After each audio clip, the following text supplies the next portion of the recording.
ঈদযাত্রা নির্বিঘ্ন করতে ঢাকা-টাঙ্গাইল যমুনা সেতু মহাসড়কের এলেঙ্গা থেকে সেতু পূর্ব পর্যন্ত 4 লেন প্রকল্পের 2 লেন খুলে দেওয়া হয়েছে। তবে 2 লেনের সড়কে নিশানা না থাকায় প্রায়ই ঘটছে দুর্ঘটনা। এদিকে ঢাকা-সিলেট মহাসড়কের 6 লেন উন্নতিকরণের কাজ চলছে। ঈদ যাত্রায় ভোগান্তির শঙ্কা করা হচ্ছে। এই বিষয়ে আরো জানাতে টাঙ্গাইল ও নরসিংদী থেকে সরাসরি যুক্ত হচ্ছেন আমাদের সহকর্মী অভিজিৎ ঘোষ ও আকরাম হোসেন। শুরুতে যাচ্ছি টাঙ্গাইলে।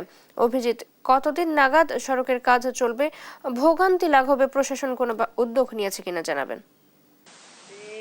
মহাসড়কের এলেঙ্গা থেকে সেতু পর্যন্ত 4 লেন মহাসড়কের কাজ চলমান রয়েছে। তবে এই ঈদ উপলক্ষে এই চলমান কাজ এখন বন্ধ রয়েছে, যে কারণে এই এলেঙ্গা থেকে সেতু পর্যন্ত যে 13 কিলোমিটার সড়ক, সেই 13 কিলোমিটার সড়কের যে সার্ভিস লেন খুলে দেওয়া হয়েছে। তবে এই সার্ভিস লেনের যে দুই পাশে যে কাঁচা মাটি রয়েছে সেটিতে নরম থাকাতে অনেক ট্রাক এই 2 দিনে কয়েকটি ট্রাক দুর্ঘটনা ঘটেছে এবং সেই দুর্ঘটনার ফলে একটি সংখ্যা তৈরি হয়েছে। পাশাপাশি এই এই ঢাকা-টাঙ্গাইল মহাসড়কের মির্জাপুর থেকে এলাঙ্গা পর্যন্ত যে সড়কটি রয়েছে 4 লেনের, সেই সড়কটিতে দুই পাশেই বালু জমে স্তূপ হয়ে রয়েছে, যে কারণে ছোট ছোট যানবাহন সহ মোটরসাইকেল আরোহীরা প্রতিনিয়ত সেখানে দুর্ঘটনার কবল হচ্ছে। তারা বলছেন যে এই মহাসড়কটি থেকে যে বালু জমে রয়েছে সেটি অপসারণ করে ঈদের আগে যেন সেটি করা হয়। পাশাপাশি এই ঢাকা-টাঙ্গাইল যমুনা সেতু যে সড়কটি রয়েছে সেই এলাঙ্গা থেকে সেতু পর্যন্ত, এই সেতুতে যাতে যানজট সৃষ্টি না হয় সেক্ষেত্রে প্রশাসন বিভিন্ন উদ্যোগ নিয়েছে এমনটি জেনেছি। পাশাপাশি এই যে সার্ভিস লেন খুলে দেওয়া হয়েছে, সার্ভিস লেনের অনেক জায়গাতে নিশানা টানানো হয়নি এবং যেহেতু ঈদ যাত্রা শুরু হবে, সেই ঈদ যাত্রা শুরু হওয়ার পরেই এই মহাসড়কটিতে অনেক নতুন নতুন গাড়ি প্রবেশ করবে, যে কারণে অনেকেরই এই সার্ভিস লেন সড়কটি অপরিচিত, যে কারণে অনেক দুর্ঘটনার আশঙ্কা করছেন সংশ্লিষ্টরা। তবে এই মহাসড়কটিতে যেহেতু গত ঈদে যে ভোগান্তি তৈরি হয়েছে যানজটের, তবে সেখান থেকে অনেকটাই কমবে এমনটি প্রত্যাশা যারা সংশ্লিষ্টরা রয়েছেন তারা বলছেন। যেহেতু এই মহাসড়কটিতে এলেঙ্গা থেকে সেতু পর্যন্ত একটি সার্ভিস লেন চালু করা হয়েছে, পাশাপাশি বিকল্প সড়ক হিসাবে ভুইয়াপুর এলেঙ্গা এবং যমুনা সেতু যে আঞ্চলিক সড়ক রয়েছে সেই সড়কটিও তারা ব্যবহার করবে, যে কারণে এবার ঈদ যাত্রায় অনেকটা স্বস্তি পাওয়ার সম্ভাবনা বলছে কর্তৃপক্ষ। তবে এখন পর্যন্ত এই মহাসড়কটিতে একটি আতঙ্ক রয়েছে, যেটি হচ্ছে ডাকাতির ঘটনা। আপনি জানেন যে গতকালকেও একটি আঞ্চলিক সড়কের মির্জাপুর এলাকায় ডাকাতির ঘটনা ঘটেছে, যে কারণে এই মহাসড়কটিতে ঈদ যাতে এমনটিও আশঙ্কা করছে ডাকাতির। তবে এই টাঙ্গাইলের এই এলেঙ্গা থেকে যে টাঙ্গাইল এলেঙ্গা সেতুর যে সড়কটি রয়েছে সেই সড়কের সল্লা থেকে এই মহাসড়কের সর্বশেষ তথ্য জানাচ্ছিলাম। আমরা এখন চলে যাব নরসিংদীর আকরাম হোসেনের কাছে। আকরাম, সেখানকার মহাসড়কের অবস্থাটা কি একটু জানাবেন?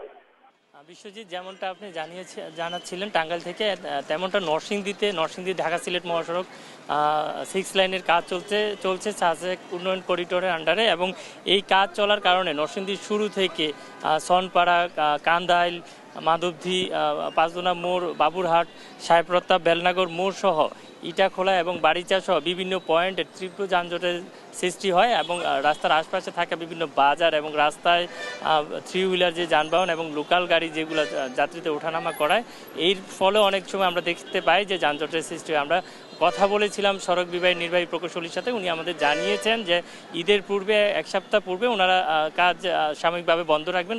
কিন্তু আমরা যেটা দেখতে পাই যে এই নির্মাণ কাজ চলার কারণে, নির্মাণ সামগ্রী রাখা এবং খানাখন্দনের কারণে রাস্তা ছোট হয়ে যাওয়ার কারণে এখন গাড়ি ধীর গতিতে চলছে গত কয়েক মাস যাবৎ, এবং এখানে ট্রাফিক পুলিশের খুবই গুরুত্বপূর্ণ ভূমিকা আমরা দেখতে পাই যে নরসিংদী ঢাকা সিলেট মহাসড়কে এবং বিভিন্ন মহাসড়ক এবং সড়কে ঈদের ঘরমুখী মানুষ ঘরের ফেরার ক্ষেত্রে ট্রাফিক পুলিশের নিরাপত্তা এবং যানজট নিরসনের অন্যতম ভূমিকা থাকে। বর্তমানে আমরা রয়েছি নরসিংদী জেলা পুলিশ সুপার আব্দুল হান্নান সরকারের সাথে। আমরা ওনার কাছে জানতে চাই, স্যার, আসলে নরসিংদীর এই যে যানজট, যেটা ঢাকা সিলেট মহাসড়কের উন্নয়নমূলক কাজ এবং এখানে একটা নিরাপত্তার বিষয় থাকে 52 কিলোমিটারের যে অংশ, এবং সারা জেলা জুড়ে ঈদের একটা নিরাপত্তার বিষয় থাকে, এটা আপনারা কিভাবে সম্পাদন করছেন? জি, আপনাকে ধন্যবাদ। আপনি জানেন যে আমাদের রমজান মাস চলমান এবং ঈদ একেবারেই আসন্ন। ঘরমুখো মানুষের চাপ বৃদ্ধি পেয়েছে, বিভিন্ন যাত্রীবাহী গাড়ি সহ পণ্যবাহী ট্রাকের সংখ্যাও বৃদ্ধি পেয়েছে এবং বিদেশ থেকে যাত্রীরা আসা শুরু করেছে, যারা প্রবাসী ভাই তারা ঈদকে বাড়িতে পালন করবে, এই কারণে তারাও আসছে। সব মিলিয়ে রাস্তাঘাটে এখন গাড়ির প্রচণ্ড ব্যস্ততা, মানুষের মধ্যে ব্যস্ততা, মানুষের মধ্যে একটা সাজ রব পড়ে গেছে। এবং আপনি জানেন যে ঢাকা সিলেট মহাসড়ক এটি কিন্তু বাংলাদেশের দ্বিতীয় বৃহত্তম, ব্যস্ততম এবং গুরুত্বপূর্ণ সড়ক। এই সড়ক দিয়ে প্রায় আমাদের উত্তর পূর্ববঙ্গের 6টি জেলার গাড়ি যাওয়া আসা করে। এছাড়াও এটি একটি শিল্পোন্নত এলাকা, যে কারণে চট্টগ্রামের সাথে আমাদের নরসিংদী সহ সিলেট এবং হবিগঞ্জ যে শিল্প এলাকা আছে, মৌলভীবাজারের শিল্প এলাকা আছে, এই যে আমাদের যে সাপ্লাই চেন, এটি কিন্তু এই রোডটা একটি গুরুত্বপূর্ণ ভূমিকা পালন করে থাকে। তা আমরা এই সমস্ত বিষয়কে মাথায় রেখে এবং একই সাথে নিরাপত্তা বিষয়কে মাথায় রেখে আমরা জেলা পুলিশ নতুনভাবে আমরা নিরাপত্তা প্ল্যান করেছি এবং ট্রাফিক ম্যানেজমেন্টকে আমরা কিভাবে স্মুথ করতে পারি এবং যাত্রী সাধারণ কিভাবে হয়রানিমুক্তভাবে দ্রুত তার বাড়িতে পৌঁছাতে পারে, গন্তব্যে পৌঁছাতে পারে, সেই ব্যাপারে আমরা বিশেষ অভিযান এবং বিশেষ ধরনের নিরাপত্তামূলক ব্যবস্থা গ্রহণ করেছি। আমাদের ট্রাফিক ডেপ্লয়মেন্টে আমরা নতুনত্ব এনেছি এবং আমাদের যে 55.6 কিলোমিটার রাস্তা, এইটার নিরাপত্তার জন্য আমরা রাউন্ড দ্য ক্লক কিন্তু আমরা মোবাইল টিম এবং ফিক্সড ডিউটি আমরা করে যাচ্ছি। ধন্যবাদ।